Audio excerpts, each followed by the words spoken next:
بسم اللہ الرحمن الرحیم ایاک نعبد و ایاک نستعین۔ مجھے آج بڑی خوشی ہے کہ جس طرح میری قوم، میرے پاکستانی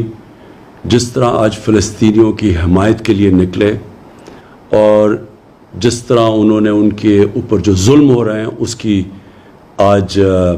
نشاندہی کی اور اس کی مذمت کی، میں آپ کو سب کو خراج تحسین پیش کرنا چاہتا ہوں۔ جب سے اسرائیل بنا، پاکستان کا ہمیشہ ایک ہی سٹینڈ رہا ہے، اور وہ سٹینڈ تھا قائد اعظم محمد علی جناح کا، ہمارے عظیم لیڈر کا، کہ فلسطینیوں سے بہت بڑی ناانصافی ہوئی ہے، اور ہر فورم کے اوپر پاکستان نے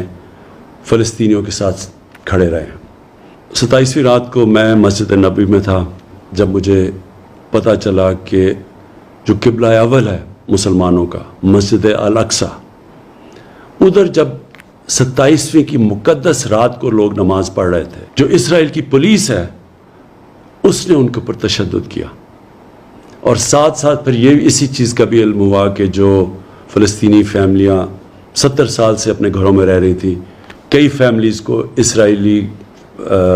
سیٹلرز نے ان کو گھروں سے نکال دیا۔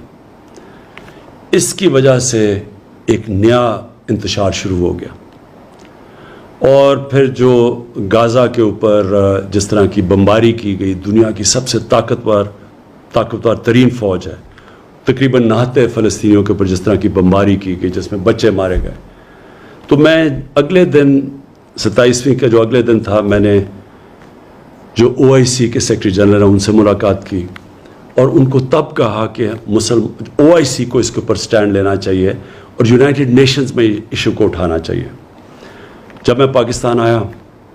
تو میں نے کنگ سلمان سے بات کی، اور ان سے بھی یہی ہم بات کی کہ یہ جو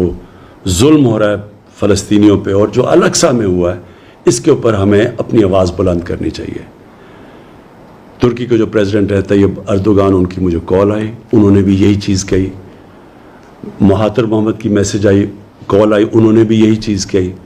اور پھر میں نے بات کی فلسطین کے جو صدر ہیں محمود عباس، اور ان سے ہم نے کہا کہ ہم پوری طرح ان کو یقین دلایا کہ ہم سب پاکستان، بلکہ مسلمان دنیا، بلکہ وہ ساری وہ دنیا جو انصاف میں مانتی ہے، وہ سب ان کے ساتھ کھڑی ہے۔ شاہ محمود قریشی کو اس کے بعد پھر میں نے کہا کہ وہ یونائٹڈ نیشنز کی جنرل اسمبلی میں جائیں اور OIC اور مسلمان ممبر سے اس ایشو کو اٹھائیں، اور انہوں نے بڑے بھرپور طریقے سے اس کو اٹھایا، اور میں ان کو داد دیتا ہوں اس کی۔ میں جو ایک چیز دیکھ رہا ہوں، مجھے ایک بڑی خوشائند چیز نظر آ رہی ہے، اور وہ کیا ہے کہ دنیا کا پبلک اوپینین چینج ہو رہا ہے۔ میں نے اتنا ٹائم مغرب میں گزارا، پہلے بھی جب اسرائیل کی فوجیں ظلم کرتی تھی فلسطینیوں پہ، تو میں کبھی مغرب کے اندر ان کے اخباروں میں، ان کے میڈیا، ان کے پولیٹیشنز کو میں نے کبھی نہیں دیکھا کہ اسرائیل کی وہ تنقید کرے، بلکہ وہ سارے اسرائیل کو ایسے ہوتا تھا کہ جیسے ظلم اسرائیل پہ ہو رہا ہے۔ لیکن یہ پہلی دفعہ ہے کہ وہاں سے آوازیں اٹھنی شروع ہوئیں، ان کے اخباروں نے اس کی تنقید کی،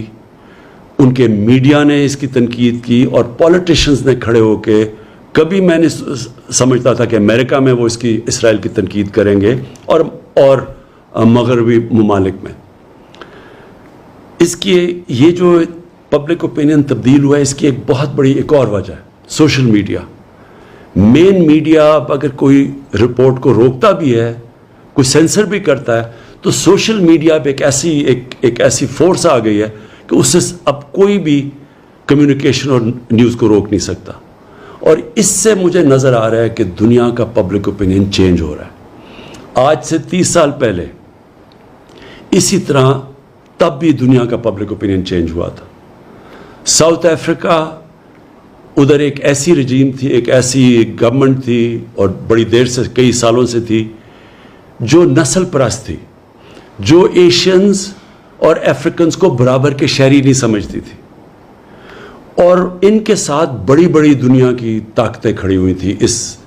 نسل پرست رجیم کے ساتھ۔ لیکن جب دنیا میں پبلک اوپینین چینج ہوا،